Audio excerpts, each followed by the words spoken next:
തമ്പുരുമീട്ടാം. കുറി നോക്കണ പൈങ്കിളി ചൊല്ലണതെന്താണെന്നത് കേൾക്കാം. കുളിരാടണ താഴ്വര വാങ്ങിയൊരമ്പിളി വീടു പണിഞ്ഞിടാം. ചെറുതാമര നൂലിട കൊണ്ടിട നെഞ്ചുക തമ്മിലിണക്കിടാം. നീളെ കനകം പൂക്കണ കാലം വരണുണ്ടേ, കൈയിൽ കവിഴും പെയ്യണ കാലം വരണുണ്ടേ. തരരാത്തര മൂളണ കാറ്റിന് കൂട്ടായി തമ്പുരുമീട്ടാം.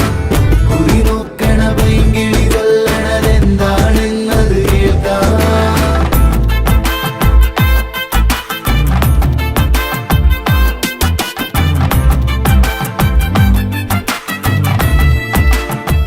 പൂങ്കൊലുസും കെട്ടിവരും നീതാറിൻ തേൻ തിരയായി ചില്ലകളിൽ മുത്തമിടും മഞ്ചാടിത്തൂമഴയായി.